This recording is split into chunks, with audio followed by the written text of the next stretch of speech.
Langkah Bank Indonesia menaikkan suku bunganya kemarin membuat bursa saham menguat. Apakah penguatan ini akan bisa berlanjut? Seperti apa proyeksi perdagangan saham di Bursa Efek Indonesia? Kita berbincang bersama Direktur Ekuator Suwarna Investama Hans Kuih. Pak Hans, selamat pagi.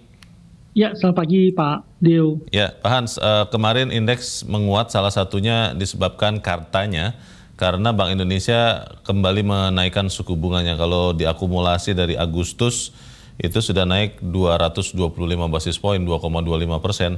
Pertanyaannya Pak, apakah memang langkah BI itu saja yang memperkuat Bursa Efek Indonesia kemarin dan mungkin ke depan, atau bagaimana proyeksinya Pak Hans? Ya, kalau kita lihat kan penguatan bursanya udah berapa hari ya datangnya ya, jadi bukan baru saat ini kenaikannya. Tapi memang kenaikan yang dilakukan oleh Bank Sentral Indonesia ya, dalam hal ini kenaikan BI rate itu cukup positif bagi pasar ya, karena kenaikan ini akan tetap menjaga spread antara bunga acuan dalam negeri dengan Fed gitu, sehingga potensi untuk capital outflow mengecil. Kemudian positif lagi datang karena kenaikan suku bunga berpotensi untuk mendorong rupiah yang menguat ya, karena memang sebelumnya dari pekan lalu rupiah menguat cukup signifikan, tetapi kemudian ada pelemahan yang terjadi. Jadi dengan aktivitas yang dilakukan oleh Bank Sentral ini itu membawa sentimen positif pada penguatan nilai tukar rupiah, sehingga nanti juga positif bagi pasar saham kita. Tetapi sebenarnya penguatan yang terjadi di pasar kita itu udah terjadi beberapa hari ya, bahkan sebelum Bank Sentral kita menaikkan suku bunga gitu. Nah, salah satu faktor yang mempengaruhi adalah datang dari laporan Tiongkok ya. Tadinya orang kan melakukan rebalancing portofolio karena melihat Tiongkok membuka ekonominya. Kemudian ekonomi Tiongkok ini kelihatan akan lebih bagus, valuasi saham di sana kelihatan lebih murah gitu. Sehingga ketika pasar Indonesia emitennya kinerja tetap bagus pun mereka melakukan balancing, membawa dana balik ke sana. Tapi ketika pertumbuhan ekonomi Tiongkok sangat jelek di sana, Pak Leo, pada kuartal keempat, ini bukan orang tidak bergerak balik lagi ke Tiongkok, bahkan sebagian kembali lagi ke pasar Indonesia gitu. Jadi pelambatan yang terjadi itu mempengaruhi. Kemudian tadinya pasar berpikir bahwa Fed itu udah mencapai puncak kenaikan suku bunganya, sebentar lagi tercapai gitu. Tapi kembali lagi statement dari pejabat Federal Reserve yang ada di sana menyampaikan Fed harus segera menaikkan suku bunga di atas 5% gitu ya. Nah, ini lebih agresif malah ya? Ya, lebih agresif ya. Ini dari Santa Luis ya. Si James ini mengatakan harus segera nih sampai 5%. Nah, ini konsekuensinya tentu kalau kita lihat, kalau dia bergerak naik sangat cepat, dunia bisa resesi. Nah, negara-negara yang kemungkinan tidak resesi itu salah satunya Indonesia. Jadi dana itu kembali lagi ke pasar Indonesia yang kemungkinan resesinya lebih kecil dan masih diuntungkan dengan kenaikan harga komoditas. Oke, kalau kita melihat dampak dari kenaikan kembali suku bunga Bank Indonesia, Pak Hans, BI 7 Days Reverse Repo Rate kepada sektor perbankan, saham-saham perbankan di Bursa Efek Indonesia, apakah itu artinya akan kembali mendorong naik harga-harga saham ini, atau memang ini malah justru sebaliknya membuat bank mungkin akan semakin sulit untuk menyalurkan kredit karena suku bunga yang naik begini kan biasanya memperkecil minat konsumen untuk mengambil kredit. Bagaimana dampaknya kepada emiten perbankan ini, Pak Hans? Ya, sebenarnya kenaikan suku bunga itu agak negatif sebenarnya ya bagi kinerja pasar saham secara umum gitu. Tetapi sekarang ini pasar ini sedikit berubah gitu ya view-nya. Tadinya mereka kan punya tema new dan old economic. Nah, ketika bunga naik, yang terjadi adalah new economic itu cenderung tertekan turun karena teknologi itu kan masih rugi, kemudian dia butuh funding lebih besar, valuasinya lebih rendah ketika bunga tinggi ya, cost of fund. Sehingga mereka bergeser ke old economic yang diwakili oleh perbankan gitu.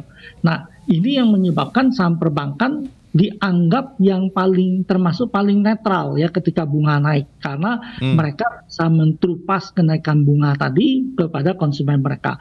Nah, yang menarik bank-bank besar ini, cerita Indonesia saat ini adalah kita ini kelebihan likuiditas gitu posisi.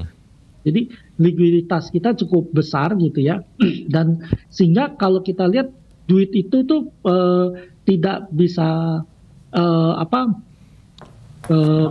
tetap bergerak ke bank besar ya, likuiditas itu tetap di bank besar, sehingga bank besar itu tidak perlu menaikkan suku bunga deposito cukup tinggi, dia tetap bisa menyalurkan kredit dengan cukup efektif gitu ya. Sehingga bank-bank besar itu termasuk yang paling netral ya, dan tidak terlalu dirugikan ketika terjadi kenaikan suku bunga gitu. Nah, faktor kedua yang mempengaruhi pasar juga ya, kalau kita lihat Pak, adalah ketika dana kembali lagi balik ke Indonesia ya, kita lihat dalam beberapa hari terakhir ini ada inflow dana asing kembali ke pasar Indonesia. Mereka kebanyakan memang mengambil saham-saham yang berkapitalisasi besar ya. Di sini ada beberapa juga saham perbankan gitu. Jadi ini yang menyebabkan saham perbankan termasuk yang paling kuat gitu ya penguatannya. Kalau melihat itu, apa artinya untuk sektor perbankan, banking sektor di bursa kembali menarik, atau untuk saat ini overweight dulu Pak?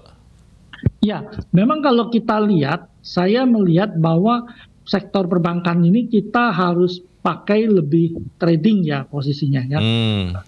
Kita harus akui juga gitu ya bahwa rata-rata sektor perbankan besar kita cukup ya posisinya ya, harganya ya cukup tinggi gitu posisinya, karena tahun lalu udah bergerak naik cukup banyak, di awal tahun baru koreksi, sekarang mulai rebound lagi gitu. Sehingga trade-nya kelihatan kita memakai trade yang jangkanya yang lebih pendek gitu. Kemudian yang kedua, kelihatannya memang perdebatan ya, Federal Reserve bilang harus bunga tinggi gitu ya posisinya.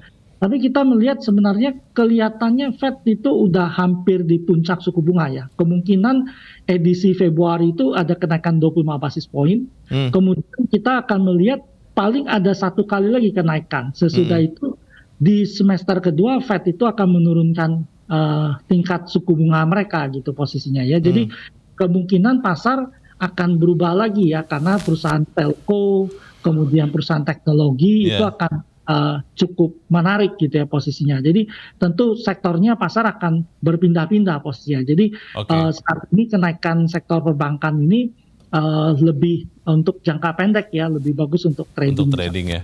Pak Hans, kalau lihat sektor komoditas Pak, ini kan semua komoditas kita pasti diuntungkan dengan pelemahan nilai tukar rupiah ya. Ketika dolarnya menguat, otomatis CPO, coal itu akan mendapat rupiah lebih banyak. Kalau melihat beberapa waktu belakangan, rupiah ini cepat sekali menguatnya Pak, di 15 ribuan. Tadinya kan sudah menjelang 15.700-an, mungkin dalam waktu singkat menguat begitu rupa. Apa itu artinya CPO, coal sektor saat ini dihindari dulu atau seperti apa Pak? Ya, nah kemarin itu memang penguatan rupiah sangat cepat sekali yang terjadi ya. Memang karena Fed kelihatan inflasi Amerika rendah gitu ya. Kemudian waktu itu sentimennya Fed akan tidak agresif gitu ya menaikkan suku bunga, sehingga indeks dolarnya tertekan turun gitu. Kemudian kemarinnya ekspektasi bahwa Jepang itu merubah kebijakan mereka ya dalam suku bunga jangka panjangnya gitu. Sehingga indeks dolar tertekan, didukung lagi oleh inflow dana masuk ke pasar obligasi Indonesia ya, dan satu lagi adalah perubahan kebijakan pemerintah ya terkait dengan devisa ekspor tadi gitu ya, sehingga rupiah lebihkan gitu. Tapi belakangan rupiah mulai melemah kembali gitu ya posisinya. Tapi memang dari penguatan yang sangat signifikan tadi melemah terkendali ini memang nggak terlalu jadi masalah gitu. Nah ini tentu saja kita harus melihat komoditas ini posisinya. Memang kalau rupiah melemah mereka lebih diuntungkan. Tetapi cerita di jangka yang agak panjang sedikit kita melihat harga energi ini mungkin akan sedikit melemah gitu ya posisinya ya. Karena orang melihat sesudah musim dingin mungkin demand energinya akan lebih melemah. Kemudian Pak Leo, kita juga lihat bahwa statement yang keluar di Eropa itu ternyata harga gasnya itu ya gas alamnya itu nggak terlalu tinggi posisinya saat ini. Jadi, tentu kita akan melihat demand komoditasnya akan lebih terkendali gitu. Ada resiko juga bahwa mungkin eskalasi perang akan lebih melunak ya, jadi akan ada potensi damai di sana untuk perang Ukraina Rusia, sehingga ini tentu menimbulkan risiko pada harga komoditas. Komoditas energi ini kemungkinan ada koreksi ya posisinya. Nah untuk CPO sendiri ini memang kelihatannya demand-nya masih akan cukup menguat, tapi mungkin harga CPO tidak akan menguat sangat signifikan sekali ya, karena harga sekarang udah cukup menarik sebenarnya. Karena Indonesia ada program B35 ya, B35 campuran, karena Malaysia ada B20 gitu. Nah, dengan kebijakan ini tentu akan menyebabkan demand terhadap CPO cukup kuat gitu ya, sehingga kalau kita lihat kelihatannya harga CPO ini akan cukup menarik ya tahun ini gitu. Selain memang ada rencana juga dari Malaysia untuk membatasi ya, untuk memblokir pengiriman CPO ke Eropa ya. Jadi ini tentu akan menyebabkan harga CPO global ini cenderung lebih tinggi posisinya. Baik, Pak Hans, ada beberapa emiten, sangat sedikit tentunya ya di Bursa Efek Indonesia, emiten logam, khususnya emas ya. Ini saya mau bertanya sesuai dengan yang beredar di banyak pemberitaan. Ada sebuah bank investasi Swiss yang memprediksi bahwa di tahun ini emas bisa sampai ke $3.000. Dan ini kalau diterjemahkan secara bebas bisa menyentuh Rp1.600.000 per gram. Yang pertama, itu benar apa tidak? Lalu yang kedua, itu kira-kira dampaknya ke aneka tambang dan merdeka itu seperti apa, Pak Hans? Ya, biasanya kalau kita melihat potensi ekonomi mengalami resesi yang parah, harga emas itu akan bergerak naik sangat kuat posisinya gitu. Jadi itu faktor utamanya. Kemudian yang kedua, kita melihat memang Tiongkok ini pembeli emas terbesar di dunia. Jadi ketika ekonomi Tiongkok membaik gitu ya, diperkirakan permintaan emas akan meningkat. Kemudian India juga ekonominya juga cukup bagus karena India mendapatkan suplai harga minyak dan energi lah lebih murah ya dari Rusia. Nah, jadi mereka ini memang yang demand besar pada emas gitu. Tapi kalau saya melihat potensi resesi besar di global itu relatif kecil saat ini posisinya. Bahkan untuk Amerika itu diperkirakan resesinya sangat tipis gitu, dan itu mungkin cuma double dip langsung bergerak naik ke atas. Eropa yang tadinya diperkirakan sepanjang 2023 akan resesi, itu dikonfirmasi karena pembukaan ekonomi Tiongkok dan kemudian harga energi. Jadi kelihatannya 1.600.000 itu tidak tercapai ya, Pak Hans ya?